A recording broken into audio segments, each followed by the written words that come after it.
You have 7 days, Luna, or everyone you love will burn. The warning doesn't come as a whisper in my mind, but as a crack of thunder that splits the blood-red sky above our sacred grove.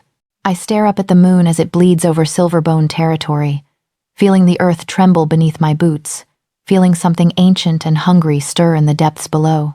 Through the pack bond, fear ripples like cold water, brushing against my skin, tightening in my chest. Morvath the Devourer, the monster the elders swore was only a story, is waking. Beside me, Damon's hand clamps down on my shoulder, steady and unshakable as stone. We have the Moonblade, he murmurs, confidence threading his voice. We're not defenseless. But when we reach the temple carved into the cliffside, the air tastes of ash and betrayal. The glass case lies shattered, the altar cracked, and the pedestal where our sacred weapon should rest is empty. No blade, no blessing, only dust, and the echo of a prophecy that has just become my reality. 7 days to find a weapon lost for centuries. 7 days before the Devourer reaches our gates. 7 days before my world burns. The night the prophecy unfolds, the forest forgets how to breathe. Blood-red light spills through the trees, turning every leaf in the sacred grove into a shard of stained glass as I stand in the circle with the elders. The air hums with power, thick and metallic on my tongue, and my wolf paces inside my chest, claws raking, desperate to run. I keep my spine straight, my hands loose at my sides, because Lunas do not tremble in front of their pack no matter how loudly the world begins to crack. Above us, the moon bleeds. None of us speak at first, even the wind seems to hold its breath. Then the earth gives a low, warning groan under our feet, like something vast and ancient is turning in its sleep far below the roots of the mountain. Goddess have mercy, Elder Brenda whispers. Her voice is dry as old parchment, but it slices through the silence. The oldest wolf in our pack shuffles forward, her white hair loose around her shoulders, clutching a bundle of leather-bound scrolls to her chest. Her eyes, clouded but still sharp, fix on the crimson moon with something that looks too much like recognition. This is it, she says. The 1000th year. The chains are weakening. Damon moves before I do. My mate steps up beside her, tall and solid, the unmistakable weight of the Alpha King in his stance. Speak plainly, Elder, he says. What are we facing? Brenda lifts the scrolls, hands trembling. Morvath the Devourer, she answers. The first monster the moon goddess ever chained, born from war, fed on pack blood. He sleeps beneath the bones of this land, bound in starlight and oath. Every millennium, when the moon turns to blood, the chains thin. If the Moonblade is not raised against him, he will rise and consume everything. A murmur ripples through the circle, fear, disbelief, the kind of nervous denial that makes wolves glance at each other instead of the sky. That's an old tale, one of the younger elders protests. A pup story. My wolf snarls at him through my chest. The tremor under our feet comes again, harder, rattling the lanterns hung in the trees. Pup stories don't shake the mountain, I say, my voice low. If the goddess sealed him, she had reason. Brenda nods. And she left us the weapon to bind him again. The Moonblade, blessed steel, forged in lunar fire. It has waited for this night since before any of us were born. Damon exhales slowly, shoulders rolling back. Through the bond, I feel his fear sharp, bright, before he smothers it beneath cold control. He turns to the gathered wolves. To me. Then we're not defenseless, he declares. The blade is in the temple, wardens posted, seals intact.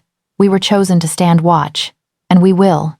His confidence soothes some of the panic pressing at the edges of the grove. Wolves straighten. Someone mutters a prayer. I want to believe him, goddess. I want to, but my wolf is still pacing. Hackles up, ears pricked toward the mountain where the temple is carved into the cliffside. Kaya, Damon says, meeting my eyes. Come, we'll show them the weapon that will end this before it starts. The run from the grove to the temple should feel familiar. I've made this trip 100 times for lesser ceremonies. Tonight the path feels wrong, too narrow, the trees leaning in as if listening. Red light spills in broken strips across the forest floor, painting Damon's armor in streaks of blood. My boots strike the earth in rhythm with the distant, slow heartbeats of something buried deep below. By the time we reach the stairs carved into the cliff, my lungs burn but not from the climb. The wards etched along the stone steps flicker weakly, sigils that should blaze bright silver now pulsing a sickly, intermittent glow. Why are the runes dim? I ask. The 2 temple guards at the entrance drop to one knee when they see Damon, but neither can mask their terror. Their scents are sharp with it. Alpha King, the older one stammers. We were just about to send word. Something is wrong inside. Damon doesn't wait for more. He shoulders past them, and I follow him into the temple. The smell hits first. Not blood, not decay. Something worse. A raw, empty scent, like a room where a body should be and isn't. The sanctum is a ruin of itself. Shattered glass crunches beneath my boots. The central altar, once polished smooth by centuries of offerings, is cracked straight down the middle as if struck by lightning, and the pedestal where the moonblade should rest is empty. No gleam of blessed steel, no cool thrum of divine power in the air, only dust, scattered petals from old offerings, and the faint outline of where the blade's aura once burned itself into the stone. For a moment, everything inside me goes silent. Then Damon roars. His fury explodes through the chamber, rattling the fractured walls. Who came in here? He snarls at the guards, voice edged with alpha command. What did you see? Which pack put their hands on our weapon? None, Alpha King. The older guard chokes out, throat bared. The wards never flared, the doors never opened. 1 hour ago, the blade was there. We swear it. Then the moon turned fully, and the runes flickered. When they steadied, it was gone. Damon stalks the room like a caged storm, hands fisted at his sides. Rival packs, he growls. They must have found a way to slip a witch past our wards. I'll have their heads for this.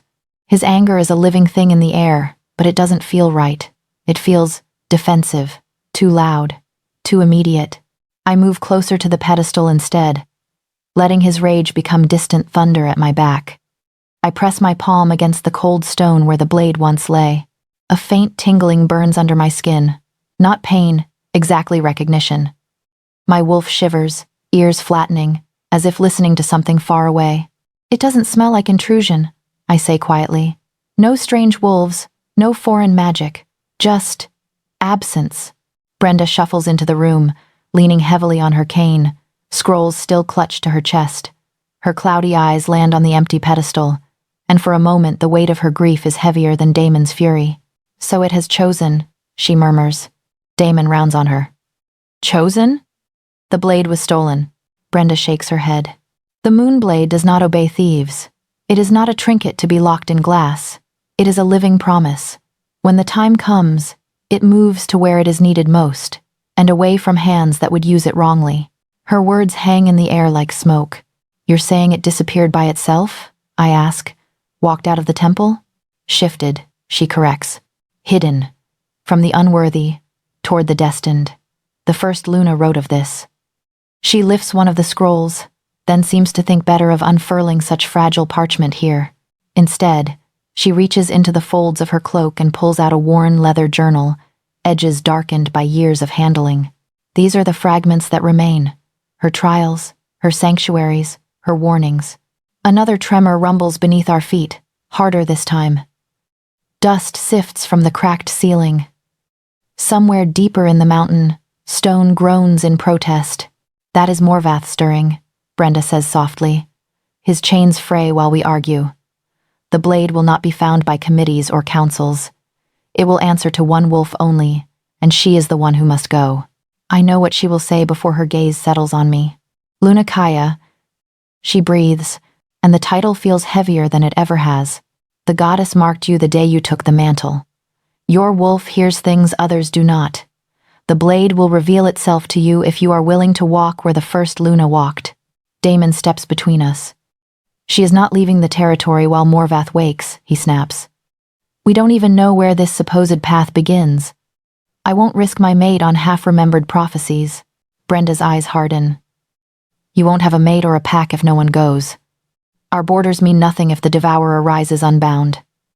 The choice is not between safety and danger, Alpha King. It is between a chance at survival and certain death. The words should come from Damon, but they form in my mouth instead. I'll go, I say. His head snaps toward me, bond flaring hot with shock, fury, fear. Kaya. I'll go, I repeat, meeting his stare, steadying my voice. You're needed here to command the defenses. The pack trusts you. They follow you. Let me do what the goddess chose me for. Let me find the weapon. Silence stretches, taut as a bowstring.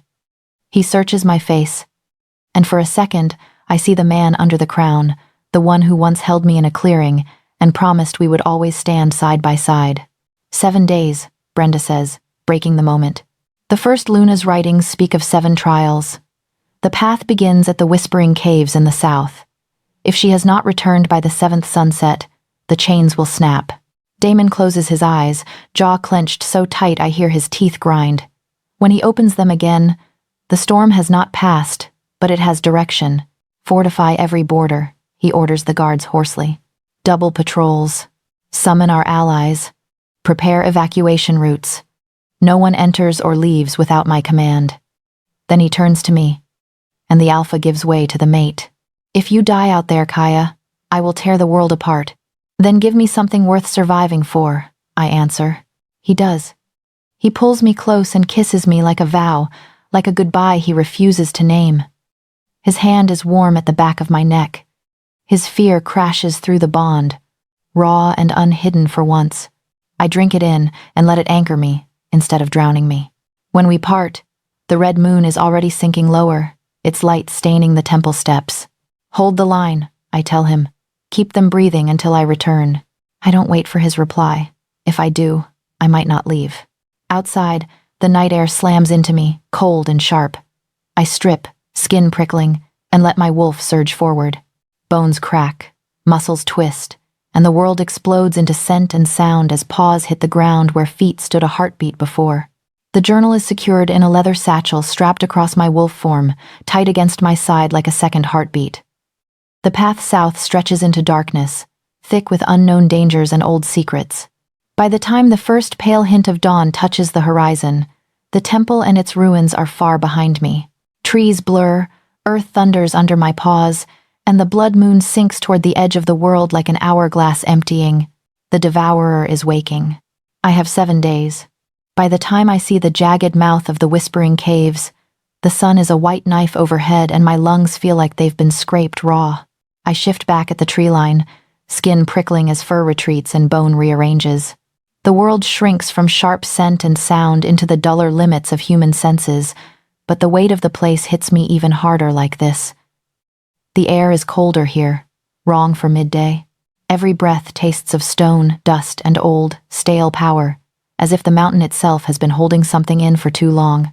The journal's leather is hot against my palm as I flip it open to the page Elder Brenda marked. The ink is faded, the handwriting looping and elegant, but the words still hum with the first Luna's voice. Only she who hears the voices of the lost may pass. My wolf presses against my ribs, uneasy. She doesn't like this place. Neither do I. Still, I step forward. The entrance yawns before me, a jagged crack in the rock wide enough for a pack to march through, though none ever have. No territory claims this ground. No patrols cross it. This is neutral, sacred, and utterly forsaken. Goddess, guide my steps, I murmur, because saying nothing feels like walking in naked. The first instant I cross the threshold, the light dies. It doesn't fade gradually. It cuts out in one clean slice, like someone snuffed the sun with a single breath. Behind me, the forest vanishes. Ahead, nothing, no glow, no outline, just a wall of black so total it feels solid. My hand flies out on instinct, fingers scraping rough stone. The tunnel is narrow here, damp and cold. Water drips somewhere in the darkness, slow and steady, a patient metronome. Then the whispers begin. At first, I think it's just the echo of my own breath, the slide of my boots on gravel, but the sound swells, layers folding over one another, until I can hear words inside the murmur. Not in any tongue I know. Old language, older than packs and kingdoms, syllables shaped like teeth. My wolf goes still inside me, not crouching to pounce, not pacing in fear. Still, like a creature listening for a predator it cannot see. I swallow, throat dry. Show me the path, I say softly. I'm here for the trial. The whispers surge in response. They ricochet off the stone, multiplying, twisting into a chorus that fills the tunnel. Some voices are low and rough, others high and thin, all of them urgent. A few phrases break into words I almost recognize, shards of ancient prayers my grandmother used to mutter when she thought no one was listening. I take another step forward. The air grows colder with every pace. My breath turns visible, ghosting before me. The whispering shapes itself around my skull, curling into my ears, brushing cold fingers across my thoughts.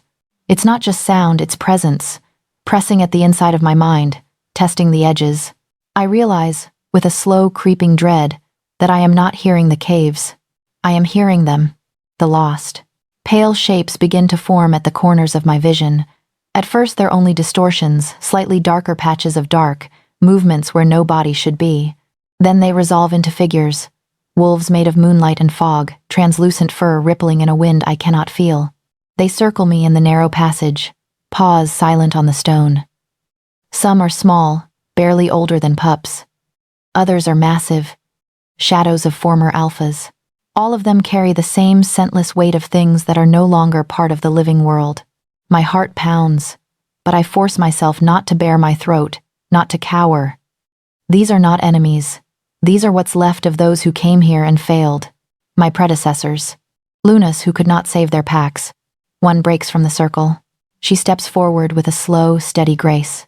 Her form flickers, but her eyes are clear, silver, bright as full moonlight, reflecting on blood. A ceremonial torque rests ghost solid around her neck, and for a heartbeat I see her not as a wolf but as a woman, tall, dark-haired, bearing the same mantle I do now. Why do you seek the blade, daughter of moonlight? The question doesn't come from her mouth. It blooms inside my skull, a thought that is not mine. My first instinct is to give the answer I know I'm supposed to give, the neat, clean one, to stop Morvath. But standing here in the dark with failure circling me, lies feel like an insult, so I tell the truth instead. To keep my pack from being torn apart, I say, voice hoarse. To make sure our pups grow up under a sky that isn't burning. To protect my mate, even if he annoys the goddess with his pride. To stop the devourer from waking into a world that isn't ready for him. I seek the blade because without it, everyone I love dies. And I can't watch that happen. The spirit tilts her head, studying me with those bright, searching eyes. The whispers swell, overlapping, as if the others are arguing about my answer. You would die for them, she says. Yes. You would kill for them. Yes. A pause. Would you let them hate you, if that was what it took to keep them alive? The question punches the breath out of me. Images flash through my mind, wolves staring with betrayed eyes, Damon's face twisted with rage instead of trust, my name spoken like a curse. My chest tightens. I taste ash. My first instinct is to say no, to insist that love and loyalty should be enough, that leadership shouldn't demand that kind of sacrifice. But the memory of the blood moon rises in my mind, and the tremors in the earth, and the way the temple felt empty, wrong, like a missing tooth. This is not a time for soft comforts. If that's what it takes to keep them breathing, I whisper. Yes, I'll bear it. The spirit watches me for a long, silent moment. Then she steps aside. The circle around me breaks. The other spectral wolves retreat into the walls, their forms dissolving into the stone as if the mountain is drinking them back in. The whispers fade, thinning from a roar to a sigh, until only one voice remains hers. Then walk, Kaya Thornwood, she murmurs. But understand this. The blade does not only answer why you seek it. It answers who you truly are when you have it in your hand. Remember that. When choice comes, cold brushes past my cheek like a fleeting touch, and she is gone. The tunnel ahead of me brightens not much, just enough to see the floor. Pale, luminescent lichen glows along the walls in a thin, wavering line, forming a path deeper into the mountain. I move. The air grows tighter, the ceiling lower. At one point I have to duck, one hand braced on the rock above my head, the other gripping the journal. The whispers never vanish entirely. They cling to the edges of the silence, nudging at me with half-formed words and fragments of memory that don't belong to me. Battle cries, lullabies, last breaths. Then the world shudders. A flash bursts behind my eyes, too bright, too sudden. I stumble, catching myself against the wall as the tunnel melts away and something else takes its place. A room, lit by cold silver fire. A young woman stands in the center, wearing Luna ceremonial robes that gleam like fresh snow. Her eyes are wide, wet with tears that carve shining tracks down her cheeks. Her hands reach out, fingers shaking, toward a man whose back is already turning away from her. Damon. Younger, but unmistakable. The proud tilt of his head. The rigid set of his shoulders. I feel his scent even though this is only vision. Something echoing through time. The goddess chose us, the woman whispers, voice cracking. Please, don't do this. He doesn't look at her. I choose my future, he says, tone cold as steel. I choose my crown. The bond between them is visible here. An invisible thread of silver stretched taut from her chest to his. The moment he finishes speaking, he lifts an invisible blade and slices through it. The sound it makes is not physical. It's worse. A tearing, ripping cry that erupts inside my own ribcage, like something sacred being broken. The woman falls to her knees, hands clawing at the air where the thread used to be. Damon walks away without looking back. Stop, I gasp, pressing my palm hard to my temples. Stop. The vision shatters. I'm back in the tunnel. Breath ragged, heart punching against my ribs, sweat chills on my skin. The whispers resume their low susurrus, as if nothing happened. My wolf is shaking. This is a trick, I tell myself. A test from the caves. Fear, magic, illusions, anything but truth. Damon never told me about another Luna. Never once. Our bond is real. It has to be. But the sound of that severed thread lingers, a phantom ache in my chest. I shove the memory down, hard, into the place where I keep things I can't afford to feel yet. Later, when the weapon is found, when the pack is safe, then I can demand answers. Then I can decide what to do with them. For now, the trial is not finished. The path narrows one last time before widening into a small cavern. In the center stands a stone pedestal, unadorned, carved straight from the mountain. On it rests a small object, a key of polished silver, simple and elegant, its bow shaped like a crescent moon. I step forward, half expecting the spirits to surge back, to demand more answers, more sacrifice. Nothing moves. The air here is strangely still, like the moment between inhale and exhale. I reach out, fingers closing around the key. It is cold enough to bite. As my skin makes contact, a pulse runs up my arm, through my veins, settling like a weight behind my sternum. Not pain, recognition. On the pedestal, words flare briefly in ghostly light, then fade. One truth heard, 6 yet to come. 6. I breathe. Goddess, help me. The tunnel behind me brightens once more, the path back to the entrance glowing with that same pale lichen light. The lost are silent now, watching, waiting to see if I will be one of them before this is over.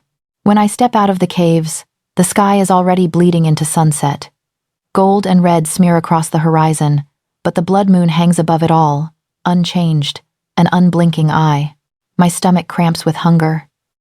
My muscles tremble with exhaustion. The key is a cold, solid weight in my hand, and the journal's next line burns in my mind. Seek the temple where water meets stone, and truth drowns the proud.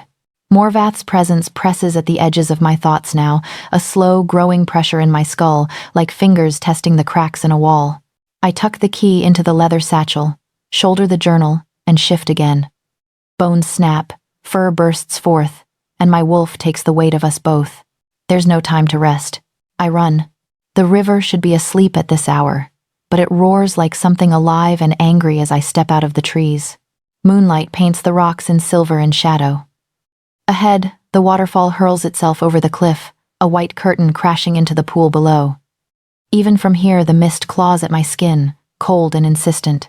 The journal said, the drowning temple can only be reached when the river runs low. Tonight, the waterline has retreated just enough to reveal jagged stone teeth at the base of the falls and a dark gap between them. An entrance. My muscles shake from the run, from the sleepless night, from the lingering echo of that vision in the caves, the image of the weeping Luna, the sound of a bond tearing, Damon's back as he walked away every time I blink. It's there. Not now. I strip in the shadows, breath ghosting in the chill air, and tie the satchel around my chest so it sits high and tight. The silver key hangs on a cord at my throat, the metal a small, steady weight against my skin. Just water, I mutter to myself, eyeing the black surface of the pool. Just another trial. I dive. The cold is a blade. It cuts every thought clean. For a moment there is only shock, the crushing grip of the river closing over my head, the roar of the falls turning to a muffled thunder. My body protests, lungs clenching as icy water claws at every inch of bare skin. Down. I force my limbs to move, kicking hard, fingers outstretched. The current fights me, shoving me downward then sideways, trying to pin me against the rocks. My shoulder slams into stone. Pain flares, bright and sharp. I grit my teeth and push off, searching the darkness for the shape I saw from above. There, a shadow deeper than the rest, a black mouth in the cliff face. I angle toward it, lungs burning now, the need to breathe a wild, panicked animal in my chest. The gap is narrower than I thought. Rock scrapes along my ribs as I squeeze through, the bag catching for a terrifying second before tearing free. Then, suddenly, the water relaxes. The current eases, the roar fades, and my hands break through the surface into emptiness. I haul myself up, gasping, onto slick stone.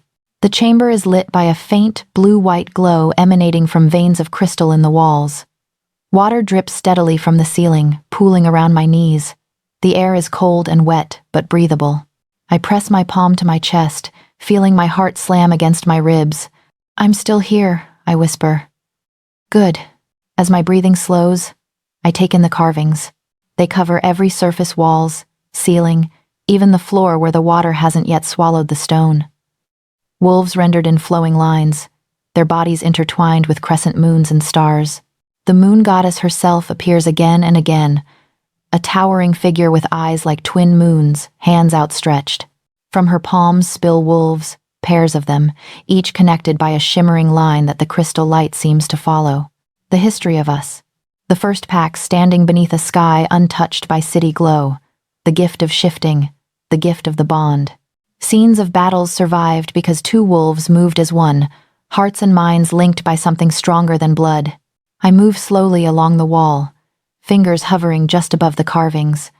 My throat tightens as I pass an image of two wolves curled around each other, a single line of light joining their chests.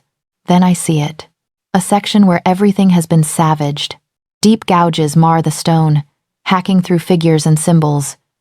Where once there were surely scenes of the goddess and her chosen, there is only damage. Someone took something from here, not physically, but from memory, a story they didn't want told. "Why?" I murmur. The water around my boots is rising. At first I think it's just my imagination, but the next drip from the ceiling lands higher on my calves than the last. The pool at the center of the chamber swells, inch by inch, water creeping across the carvings at my feet. I glance back the way I came. The tunnel is gone. Or rather, it might as well be the water already reaches the ceiling in that direction, a solid wall of black, cold, and absolute. Panic claws at my throat. The satchel digs into my shoulder as I wrench it open, fumbling with numb fingers for the silver key. It's colder than the river was when I drag it free. In the crystal light, the crescent-shaped bow glints with reflected moons. If there's a lock, it isn't visible. I turn slowly, scanning the walls, the floor, the rising water. My gaze catches on a door I hadn't noticed before. A circle etched into the far wall, its outline subtle, hidden among the carvings. At its center is a small indentation, crescent-shaped. There you are. I breathe. The water is at my knees now, heavy and dragging.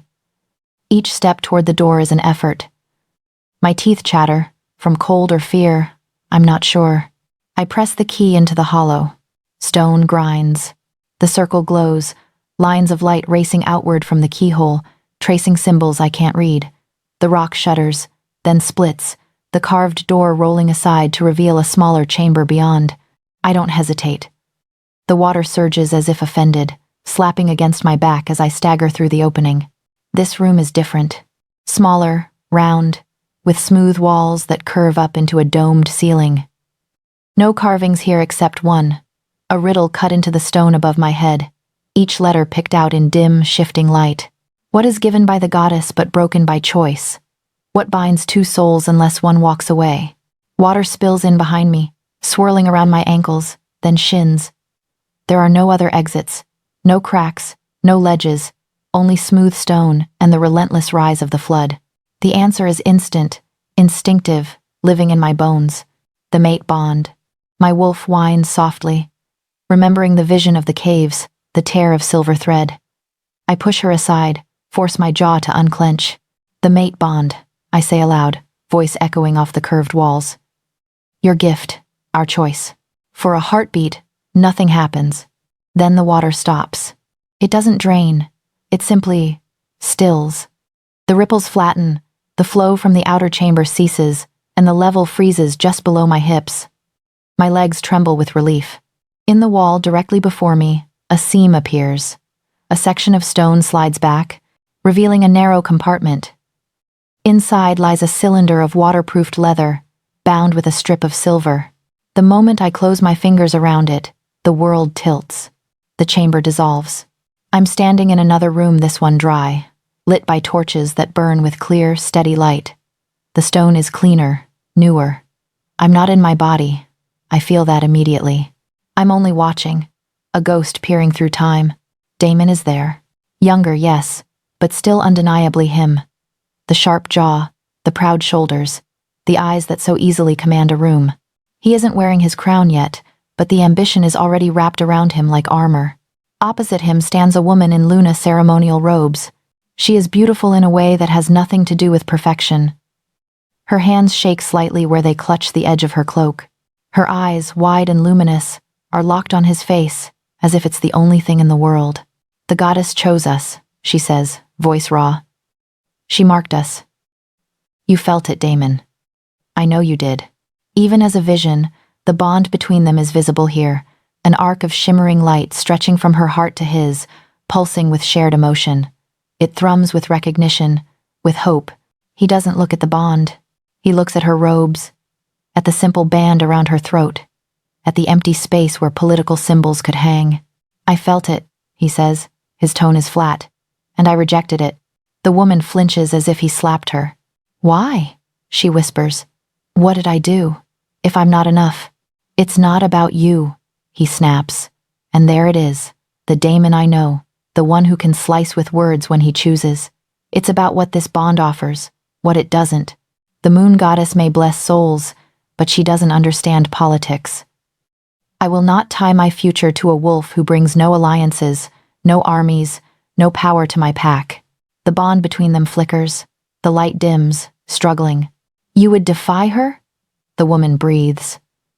You would spit on a gift from the goddess herself? He holds her gaze for a long moment. I choose power, he says. The words are a blade. He turns, literally turning his back on her, on the bond, on the shimmering thread. As he walks away, the silver line snaps. The sound of it echoes through me. It is not just metal breaking. It is something more primal, a soul-deep rending that makes my knees buckle. The woman collapses, hands clutching at the space where the thread used to be. A silent scream tearing her face apart.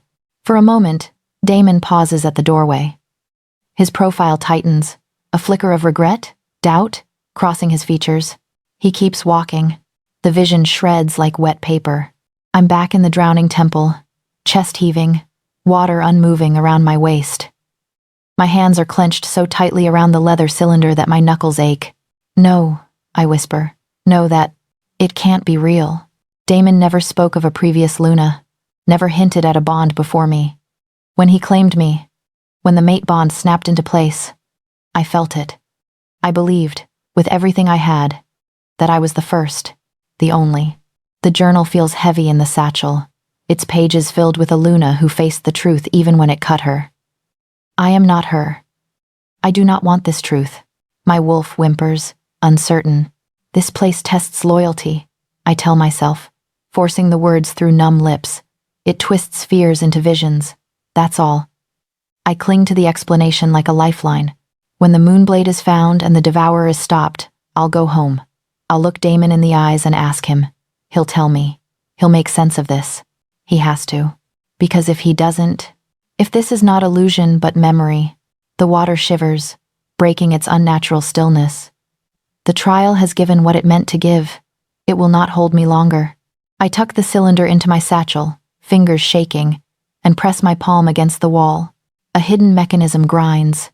A section of stone drops, opening a narrow shaft that leads back toward the roar of the falls. The river's voice thunders louder as I climb. When I finally plunge back into the freezing black and fight my way to the surface, the night air hits me like fire. I drag myself onto the rocks, coughing, retching up river water and bile and the taste of betrayal that won't leave my tongue.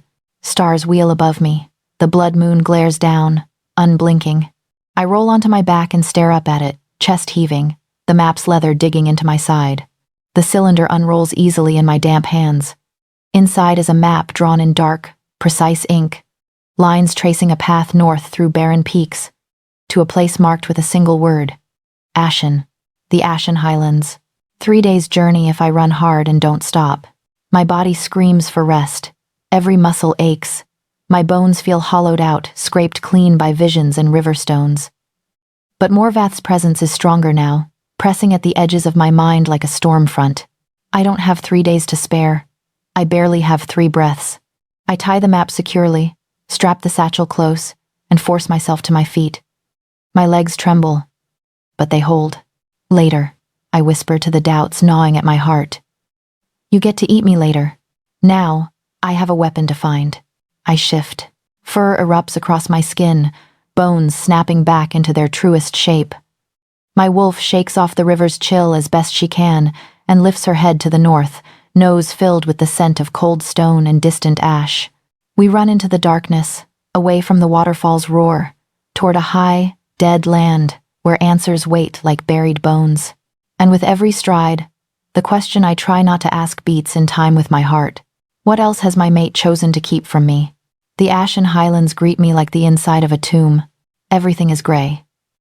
The sky, the broken teeth of stone jutting from the earth, the dead trees twisted into shapes that look too much like wolves frozen mid-howl. Even the wind feels colorless, scraping over my skin as I stumble across the cracked ground.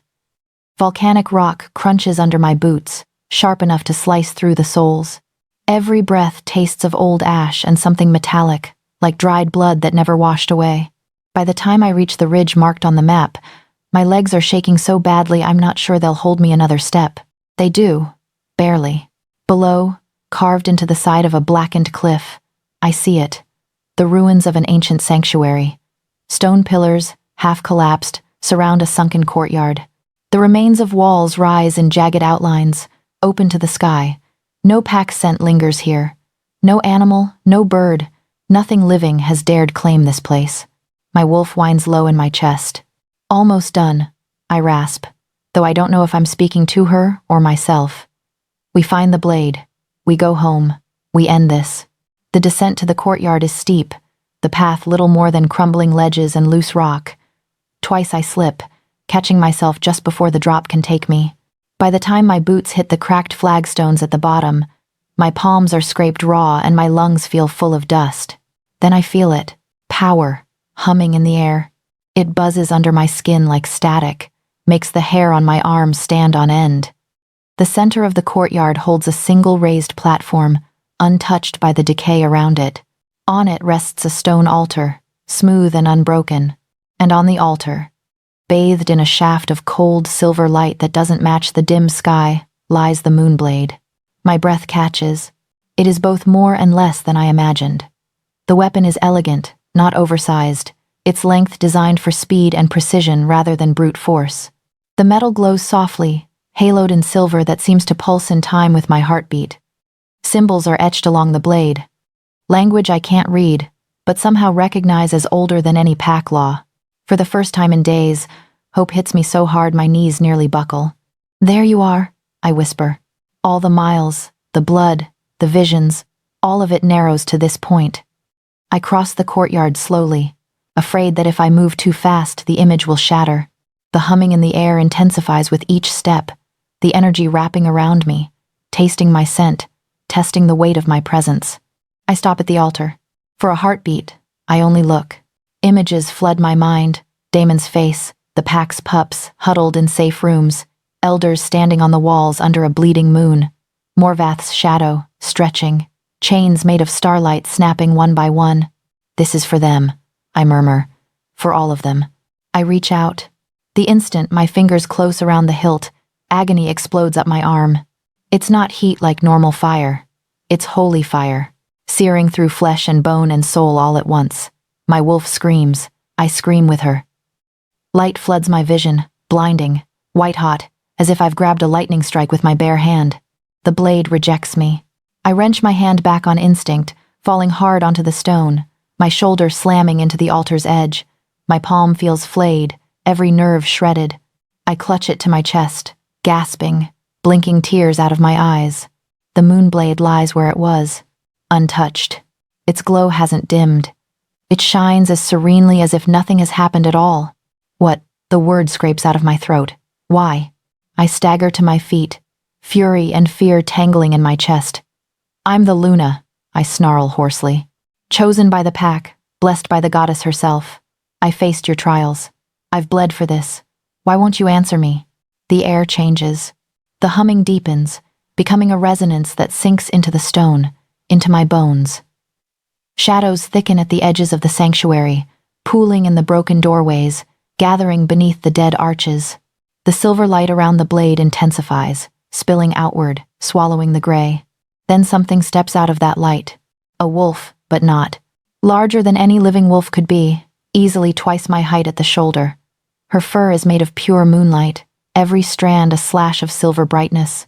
Stars glitter in her ruff and tail. Her eyes blaze with white fire. No pupil, no iris, just the full, terrible light of the moon goddess focused into 2 points. I know, instantly, that this is no mere spirit. This is a shard of the divine. I drop to one knee without meaning to, my body remembering reverence even while my mind reels. When she speaks, her voice is not a sound. It is centuries. The weapon serves only the worthy. The words crash through me, not heard by ears but carved into the inside of my skull.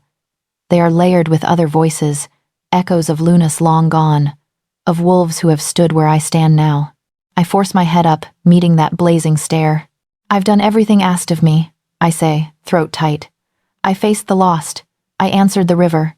I came when the chains began to fail. If that isn't worthy, what is? The moon goddess does not protect oath-breakers. The wolf's gaze does not soften. If anything, it sharpens, slicing me apart, peeling back my skin, my excuses, my desperate hope. I haven't broken any oath, I protest, the words snapping out before I can stop them. I swore to protect my pack.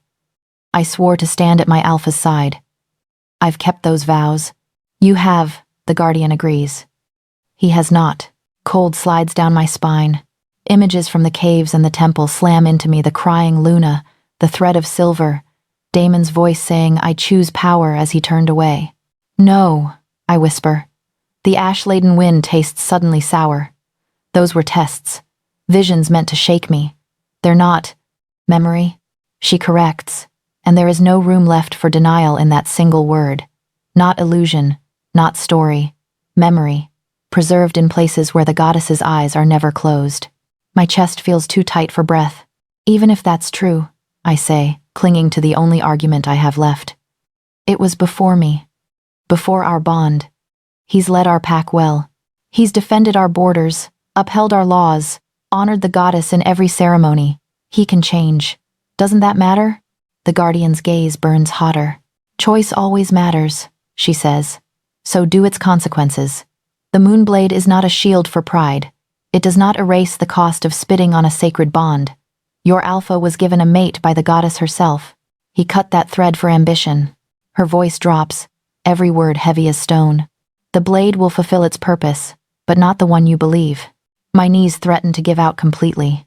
I need it to save him, I say, and my voice finally cracks. You don't understand what's coming. Morvath is waking. If Damon falls, the pack will grieve, she interrupts. The pack will bleed. For the first time, there's a flicker of sorrow in her tone. But the pack will survive, if you wield the blade as it was meant to be wielded. I shake my head, refusing the shape of the future she offers. What are you saying? I demand. Say it clearly. She steps closer, and the temperature drops so sharply my breath fogs in front of my face. Her muzzle is inches from mine now, those blazing eyes filling my entire world. Your alpha broke a sacred bond, she says, enunciating each word like a verdict. He rejected the goddess's gift for ambition. The blade cannot save those who have already fallen from grace. It will save the pack, child, but not him. The courtyard goes utterly silent. No wind. No distant groan of cooling rock. Just the echo of that sentence, ricocheting around the hollow space where my certainty used to live. I don't accept that, I whisper. You don't have to. There is no cruelty in her reply. That almost makes it worse. You only have to live with it. My throat burns. I feel suddenly, acutely aware of my own heartbeat, of how fragile it is, of how easily it can be broken without leaving a mark on the skin. If I bring this back, I say, staring past her at the glowing blade. If I stand on those walls and raise it when Morvath comes, he will die? He will meet the fate he chose the day he turned his back on my gift, the Guardian answers. The curse is already coiled in his soul, waiting for the right moment to strike. The blade will not cause it. It will only stand witness while justice is done. Justice. The word hits like another blow. I think of Damon's laugh, the warmth of his hands, the way his eyes softened sometimes when no one else was looking. I think of the woman in the vision, crumpling when he walked away. What else has my mate chosen to keep from me? My eyes sting. I refuse to let the tears fall. If I refuse, I ask, if I walk away from the blade, choose him over the pack, the Guardian's gaze doesn't waver. Then Morvath rises unbound, she says. Your pack dies screaming. Your neighbors fall next. The world burns in slow circles until nothing is left but ash. Your loyalty would be very touching in a story sung to no one. My stomach twists. This is not a choice. This is a sentence. The Guardian steps back, the light around her already dimming, her task done. You came seeking a weapon to save everyone, she says. There is no such thing. There is only a weapon that demands you choose who you cannot bear to lose. I can't lose them, I choke out. Any of them. Not my pack, not my mate. Then you will break in half, she says gently. But you will still stand. That is what it means to lead. With that, she dissolves into threads of light, rising like sparks toward the colorless sky until there is nothing left but the echo of her presence and the pulsing glow of the moonblade. I stand alone in the ruins. My burned hand still throbs, but the pain is duller now, a thudding reminder rather than a scream. I stare at the blade for a long time, long enough that the light begins to hurt my eyes. I hate you. I tell it softly. And I need you. This time, when I move forward, I don't reach barehanded. I pull my cloak from the satchel, wrap it thickly around my palm, and use the bundled fabric to lift the weapon from the altar. It hums against the cloth, testing, but it doesn't burn me again. It knows, now, what I will do, who I will choose, when the moment comes. The weight of it settles into my arms, heavier than it looks. Not just metal and blessing, but expectation, sacrifice, history. I strap it carefully along my back, making sure no part of my skin touches the hilt. The silver light dims enough that the ruins fall back into their natural gloom. 3 days left. The highlands stretch before me, endless gray. My legs feel like they're made of hollow glass as I climb back up the ridge, but I climb anyway. At the top, the wind hits me full in the face, carrying with it the faintest echo of something dark and hungry in the distance. Morvath is closer. So is the moment when the goddess's justice will fall on the man I love. I do not pray as I shift. I don't have the words for it anymore. I only let my wolf take the weight of the blade and the satchel and the knowledge I can't unknow. And we run, down the barren slope, toward home, toward the end of this, and the breaking that waits on the other side. By the time Silverbone's scent hits my nose, I'm more ghost than wolf. 4 days of running sit like broken glass in my muscles. Every stride is a negotiation between will and failure. The moonblade is strapped along my spine, a strip of cold weight that never lets me forget what waits at the end of this road. Morvath, the goddess's justice, and the choice I never really had. I cross the old marker stones at a staggering lope, claws digging into familiar soil. That's when they come. The first rogue hits me from the side, a blur of matted fur and rot-thick scent. His eyes are bottomless black, no iris, no light, just pits filled with hunger that isn't his. His teeth close on my shoulder, tearing fur and skin. My wolf explodes into motion. We twist, slam him into the dirt. His bones crunch under our weight, but he doesn't yelp, doesn't whine, doesn't do anything a living wolf should do. He only snaps at my throat, silent, relentless, driven by something far away and vast. Morvath. The thought is a cold knife. Two more burst from the trees, flanking us, moving in eerie synchronization. Corrupted, claimed. Their scents are wrong, like meat left too long in the sun, like graves that never closed. We're outnumbered. We don't stop. The moonblade hums along my spine, reacting to the devourer's stain. I don't dare draw it fully, the guardian's warning burns too fresh in my mind, and my palm still aches from where it burned me, but I reach back with my teeth, catch the wrapped hilt in my jaws, and yank it halfway from its sheath. Silver light spills into the clearing. The rogues recoil as if struck. Their black eyes flicker, the corruption roiling like smoke inside them. Morvath's presence surges in the air, furious, pressing against my skull so hard spots burst across my vision. I snarl around the hilt and lunge. The first wolf falls beneath our claws, his throat opening under my bite. There's almost no blood, only a gush of shadow that dissipates into the air, screaming in a voice no mortal throat could make. I don't think. I move. The second tries to circle. I slam the half-drawn moonblade across his face, even sheathed in cloth. The weapon's light sears through him, carving a burning line from muzzle to ear. He collapses, spasming, the darkness that held him fleeing like smoke caught in a gale. The third turns to run. I don't let him. We chase him down, knock him flat, and drive claws into his heart until the corruption lets him go. For a bare instant, I see him clearly, a young wolf, eyes brown, not black, confusion and terror flashing through them as he realizes where he is, what he's done. I'm sorry, I whisper, though my throat is not yet human.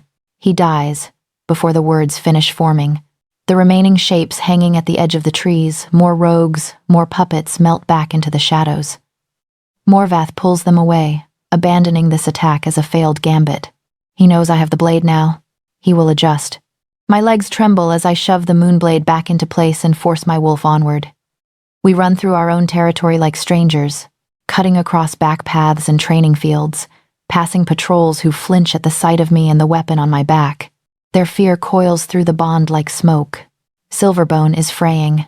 By the time the main borders rise before me, the great iron gates, the stone walls carved with our sigils, the sun is sinking into a smear of red and orange behind the trees. The blood moon is only a ghost in the cooling sky, but its weight presses on everything. Chaos waits on the other side. Shouts echo from the ramparts. Wolves rush across the yard with bandaged limbs and wild eyes. The smell of blood, fear, and too recent death hangs heavy in the air. Morvath's scouts have been busy. Luna! A sentry on the wall spots me, his voice cracking with relief and something close to desperation. Open the gate. The iron groans as it swings inward. I stumble through, shifting even before the doors close behind me. Bones rearrange, fur recedes, and I'm left naked and raw in the middle of my own courtyard, every bruise and cut throbbing as the weight of human awareness crashes back in. A cloak lands over my shoulders. Someone presses a water skin into my hand. Voices blur around me, questions, sobbed greetings, frantic reports. Later, I rasp, lifting a hand. Where is he? They don't have to ask who I mean. In the war room, one of the beta captains says, eyes darting toward the central building. He hasn't left it all day. The way he says it makes my stomach clench. Inside, the air is thick with tension and the sharp tang of too much coffee and too little sleep. The war room table is buried under maps, markers, stacks of hastily scribbled reports. Advisors cluster at the edges, speaking in low, nervous bursts that die as soon as I step through the door. Damon stands at the center. He looks like he hasn't slept since I left. Dark bruises ring his eyes.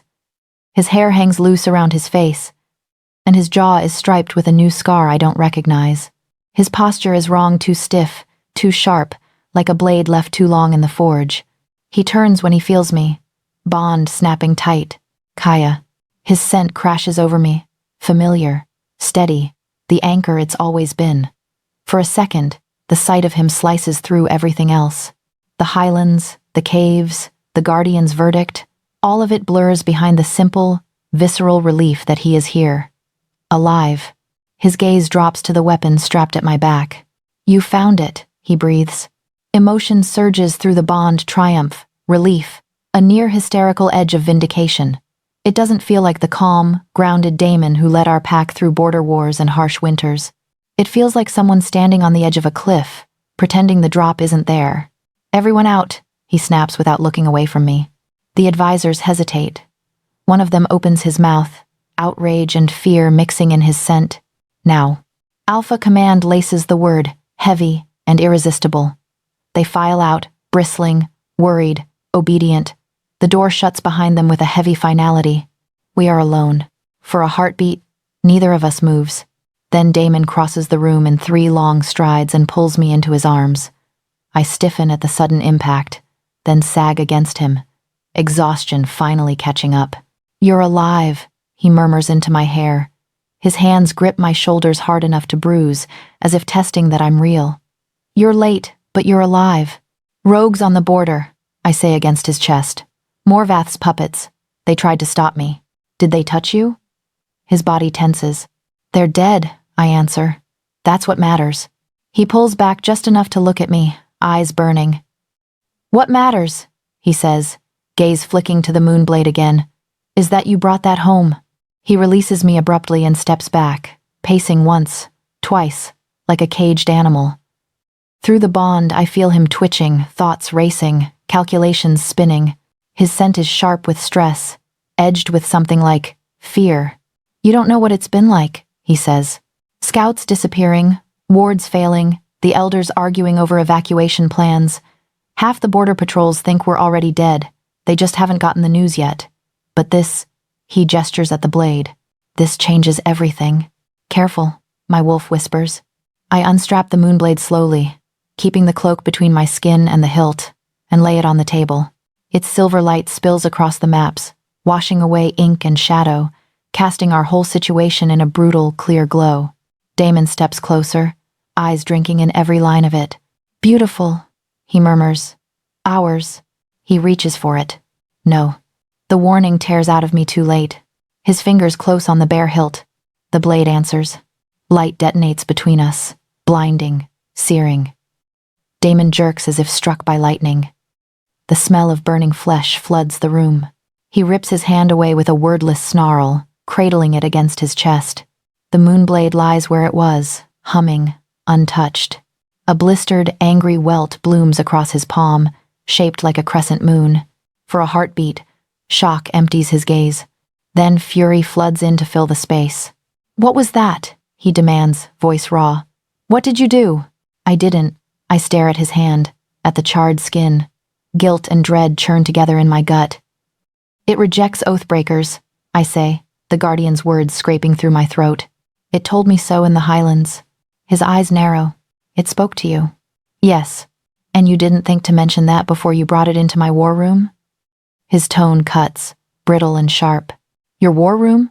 I snap back, temper finally flaring through the exhaustion. "Last I checked, this is still our pack." For a moment, we stand on either side of the blade, breathing hard, the bond between us crackling. Then another image rises behind my eyes, the crying Luna, the severed thread, Damon's voice saying, "I choose power," and the anger splinters into something deeper, darker. "Who was she?" I ask. The question drops into the silence like a stone. He blinks. "What?" "In the visions," I say. My voice sounds oddly calm, even to my own ears. "The woman in the ceremonial robes, the mate you turned your back on, the bond you cut." His jaw clenches. "Those trials prey on weakness," he says. "They show you what you fear, what you doubt. You know that. You've seen how moon-touched places twist the mind. You can't be naive enough to—" "Don't," I say quietly. He stops. "Don't talk to me like I'm some pup spooked by a campfire story." I walked through the whispering caves. I answered the river. I stood in front of a guardian who wore the goddess's light and told me memory from illusion. She said, "You broke a sacred bond." My gaze drops briefly to his burned palm. The blade agrees. His eyes flash.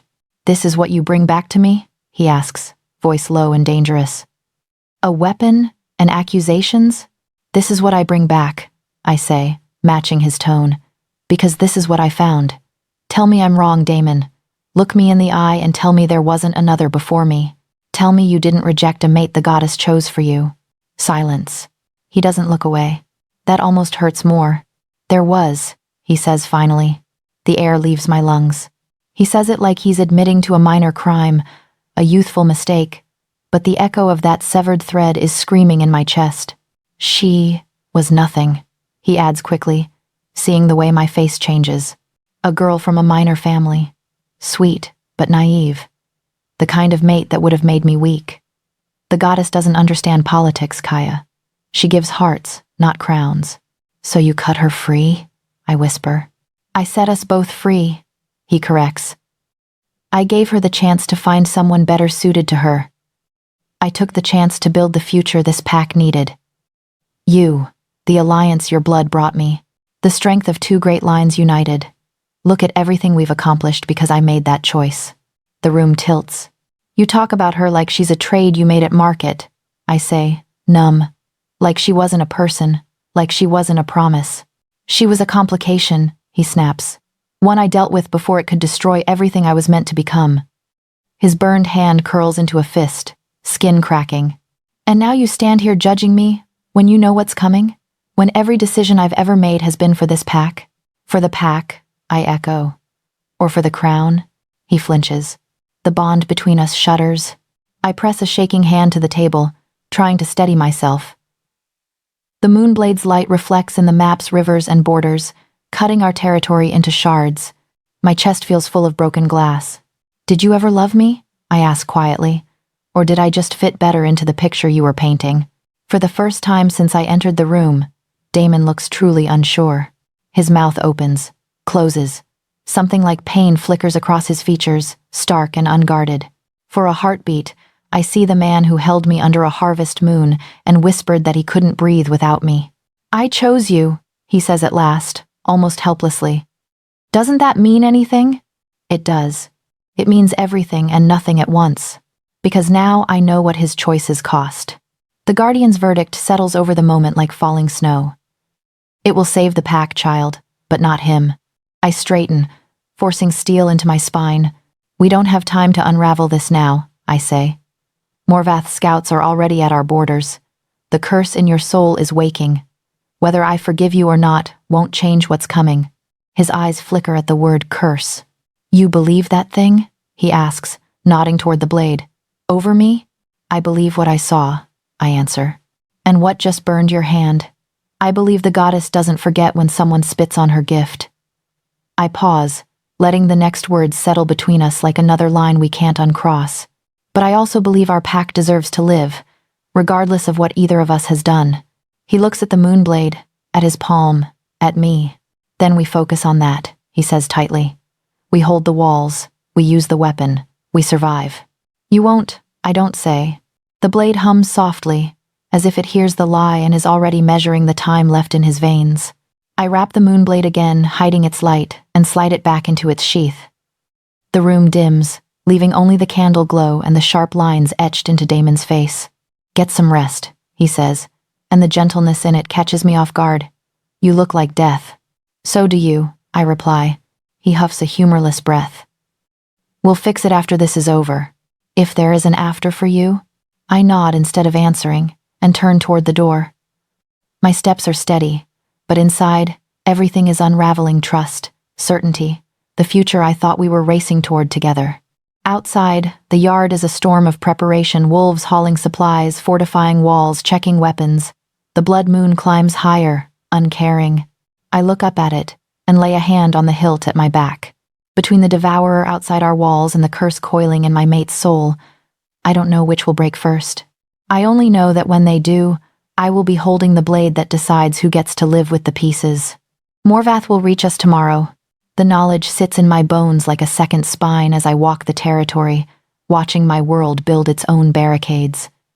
Wolves dig trenches along the tree line, claws tearing through frozen soil. Others haul sharpened stakes, reinforce watchtowers, string alarm bells between trees. The sense of sweat, fear, and iron tangling in the air should make me feel alive, focused. Instead, I feel hollow. Luna, where do you want the archers? Abeda asks, eyes ringed with exhaustion. High ground only, I answer, the words automatic.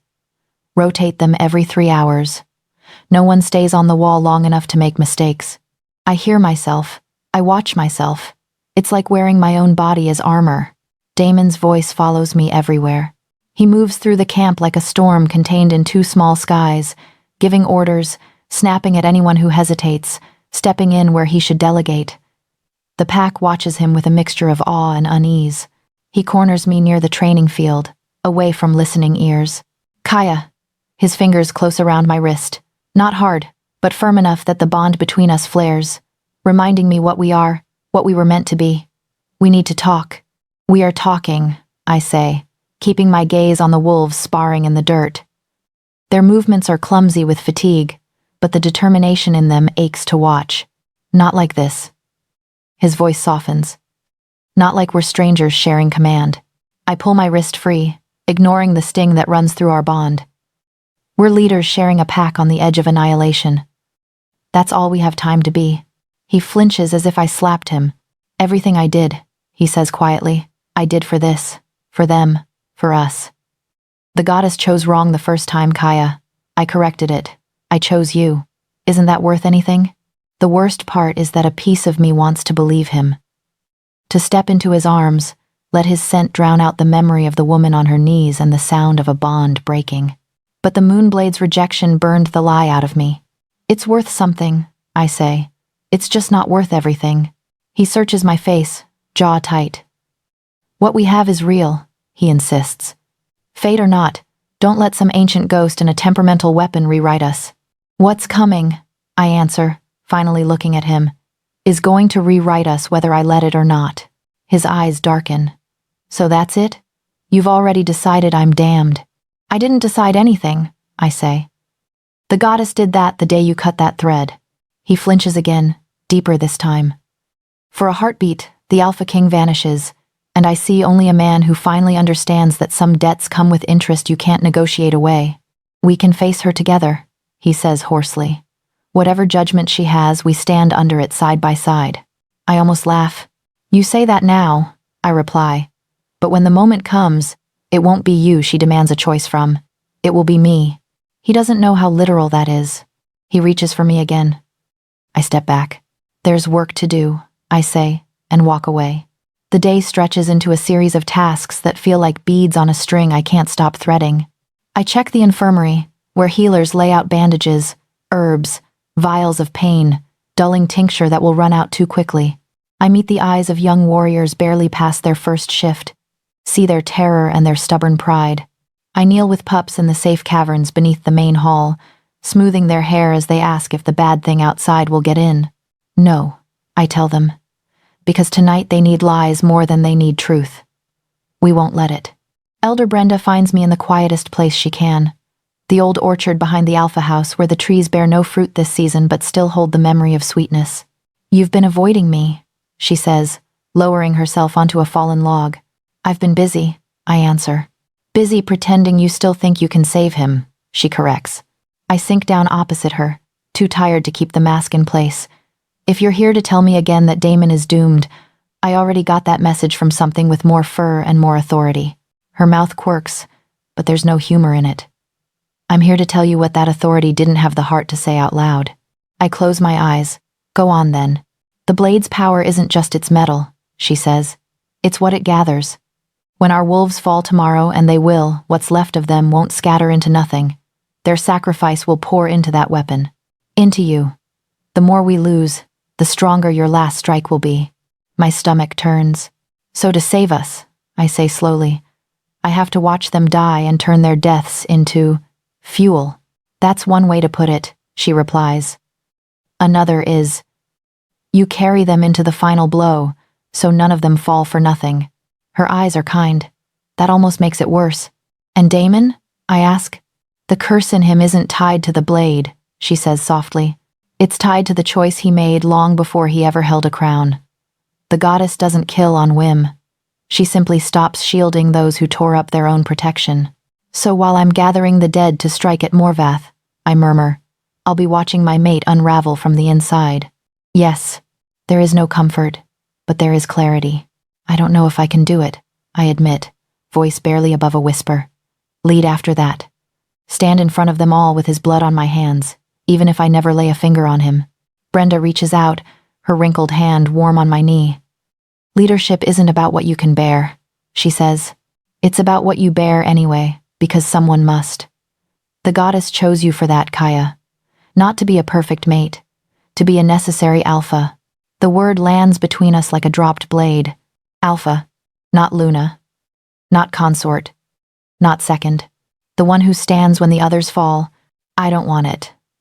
I say. Want has nothing to do with it, she replies gently. Neither did Damon's first mate's wishes when he turned away. Choices were made. This is where they end. Night crawls in. I spend it moving, sharpening weapons, even though I'll only truly wield one. Checking barriers, adjusting patrol rotations, pressing my palm to the walls as if I can convince the stone to hold just a little longer. Everywhere I go, wolves look at me with a kind of fragile faith that feels like a knife to the ribs. They believe I'll save them, that I'll come back from the fight with their alpha at my side, and a story of how we sent a legend back into the dark. I memorize their faces. The young warrior with the crooked nose, the healer whose hands shake when she thinks no one can see, the Omega who cracks jokes at the supply carts to keep everyone from noticing his fear. Later, when the blade drinks their last breaths, I'll know their names. The hours blur until the sky pales. Dawn finds me on the highest point of our land, standing atop the watchtower that looks out over the valley. The wind up here is knife-sharp, carrying scents from miles away, smoke, frost, the faintest trace of rot creeping closer. The horizon is wrong. It darkens not with clouds, but with movement shapes too large and too many to be a simple storm, a smear of shifting shadow that crawls along the line where earth meets sky, blotting out the morning light as it comes. Morvath's army. Behind me, the pack stirs, waking into what might be their last day. Below, I hear Damon rallying warriors, his voice strong, certain, as if he doesn't feel the curse coiling tighter in his veins with every breath. I rest my hand on the moonblade's wrapped hilt. The metal is cold. The power inside it is not.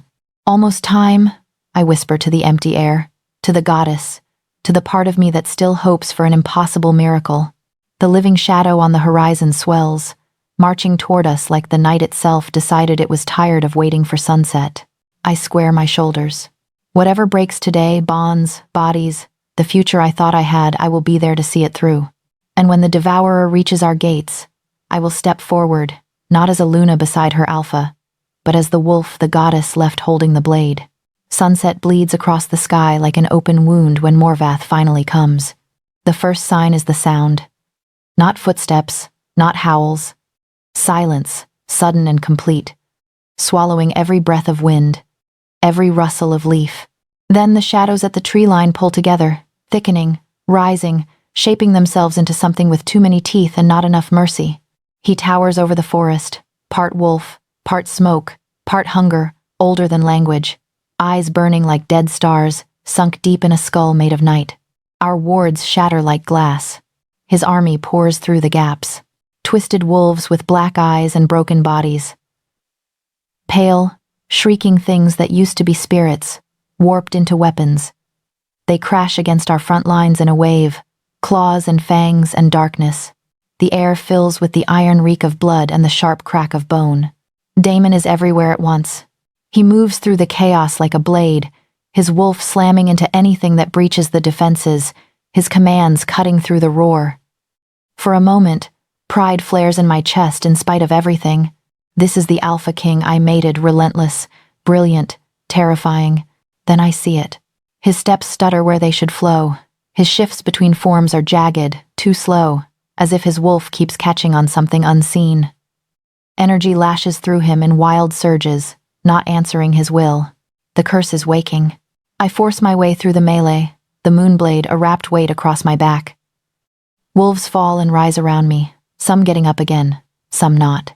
Every death brushes against my skin like a cold hand, a tiny thread tugging toward the weapon I carry. The blade hums, growing heavier with each new loss. Damon! I shout. He is locked in combat with a massive, corrupted wolf, its jaws clamped around his shoulder. He tears free in a spray of gore and finishes it with a snap of his neck, but he's slow getting back to his feet. Too slow. I reach him, grabbing his arm. "We have to try," I say, breathless. "Take it. Maybe she'll—" He doesn't argue. For once, there's no pride, no calculated hesitation. He rips the cloak back from the hilt with his unburned hand and closes his fingers around the bare metal. The moon blade answers with pure fury. Silver fire erupts, swallowing his hand, racing up his arm like living lightning. Damon arches, a strangled sound ripping from his throat. The scent of burning flesh hits me a heartbeat later, thick and undeniable. "Let go!" I scream. He can't. The light pours into him, through him, illuminating every vein, every bone in stark, merciless detail. For a moment, I see the curse inside him, a black knot wrapped around his heart, threads of darkness twisted through his soul. The goddess's voice rolls across the battlefield, not heard but felt, vibrating in my teeth, my bones, the earth itself. "You chose ambition over sacred bonds. You rejected my gift. Now you will fall by your own pride." The black knot tightens. Something inside, Damon snaps.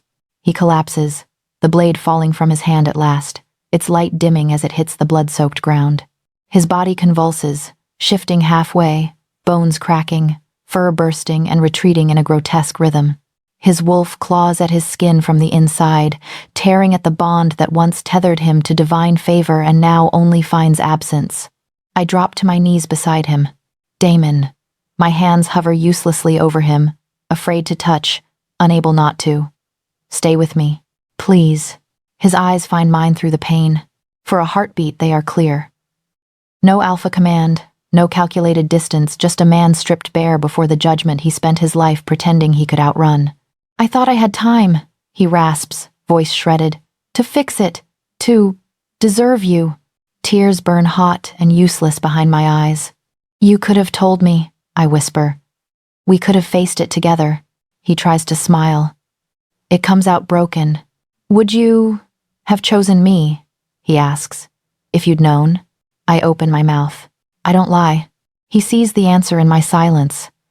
Something like acceptance flickers in his gaze, small and fierce. "Good," he whispers. "Then at least, the pack chose right." The curse tightens again. His back arches. His fingers gouge furrows in the dirt. His wolf lets out one last, ragged howl that never makes it past his throat. The sound tears through the bond and then nothing. The connection between us goes dead. Not muted, not distant. Gone. He dies in my arms as chaos howls around us, his weight suddenly heavy and terribly ordinary, like any other fallen wolf on this cursed field. For a moment, the world narrows to the space around his body. The noise of battle fades, replaced by a high, thin ringing in my ears. My mate is dead, and it is not Morvath's claws that killed him. The ground shudders. Laughter rolls across the battlefield, deep and delighted, vibrating up from the roots of the world. I lift my head. Morvath advances. He moves leisurely now, savoring our collapse. Each step he takes leaves scorched earth and withered grass in its wake. His shadow army presses harder, smelling victory.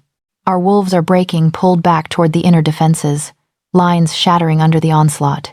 For the first time since arriving, Morvath lowers his gaze to truly look at us. At me. At the dead alpha in my arms. "Little Luna," a voice hisses in my skull, colder than the river, older than the caves.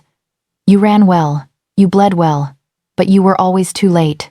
Something inside me breaks then. Not cleanly. Not like Damon's bond, severed in a single cruel stroke. This is a slow, tearing rupture, the part of me that believed in shared crowns, in stories where love and leadership walk side by side. It rips free, leaving a hollow space big enough for something else to move into its place. I lay Damon gently on the ground. His face is oddly peaceful now, free of pride and fear and strategies. I press my forehead to his for one last heartbeat. "I hope," I whisper, "that wherever she is, the first one, she forgave herself for surviving you."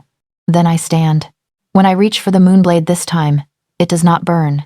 The hilt is warm, the metal thrumming under my fingers. The moment my hand closes around it, power rushes up my arm, not the punishing fire that destroyed Damon, but a gathering tide, pulling threads of energy from every direction. Every fallen wolf, every last breath, every drop of blood spilled in defense of this territory. They flow into the blade, into me, not to erase their deaths, but to insist they mean something. I feel them crowding behind my ribs, voices, scents, flashes of memory. The young warrior with the crooked nose, the healer with shaking hands, the sentry who opened the gate when I returned. Damon, not as alpha, not as king, as one more wolf who loved and failed and paid for it. The moonblade's silver light leaps higher, slicing through the dim, painting Morvath's shadowed form in stark contrast.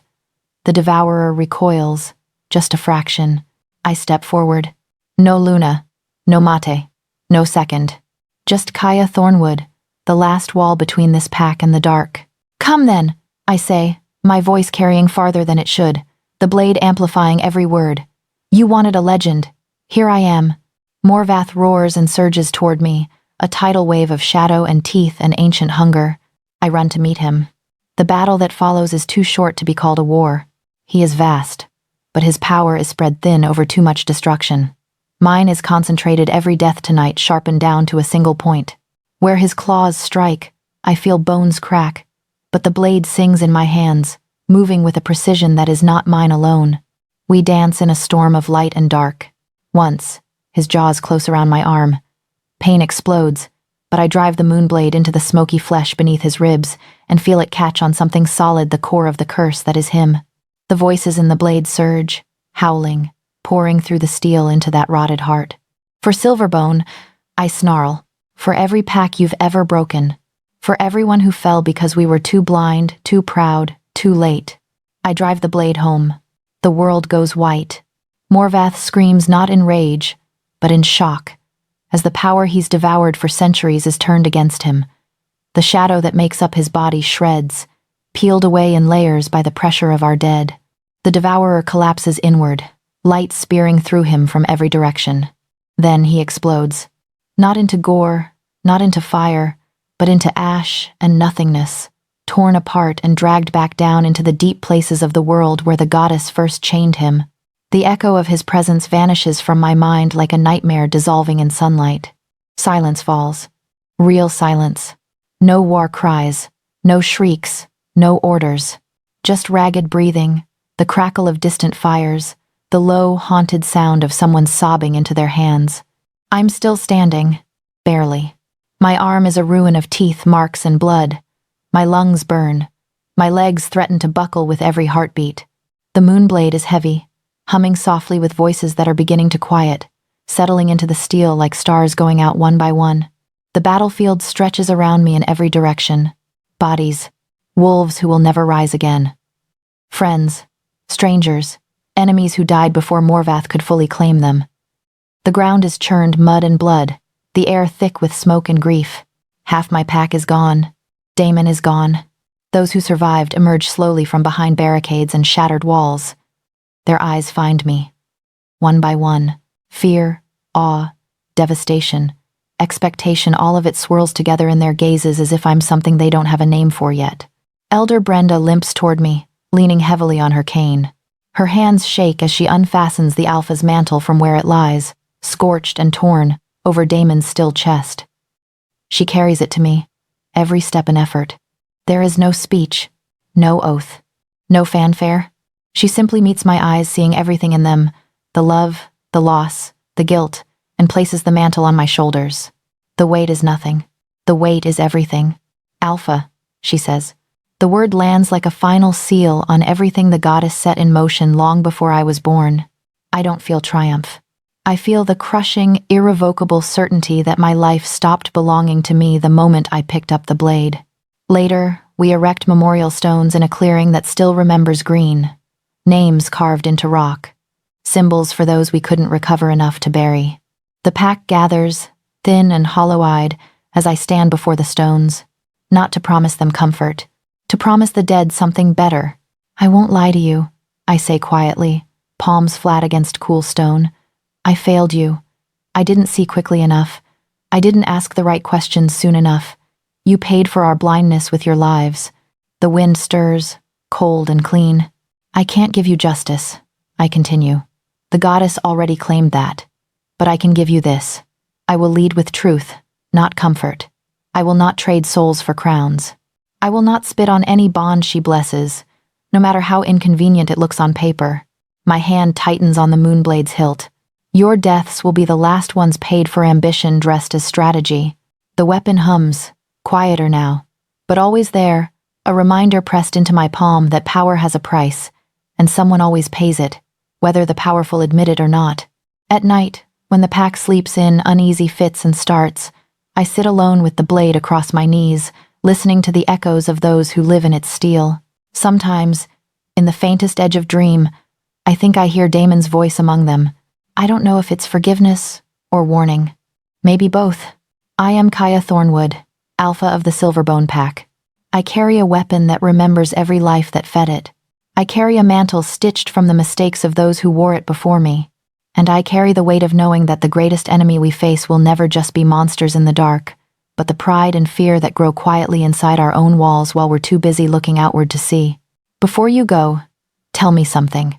Where are you watching from, and what was your favorite moment in this story?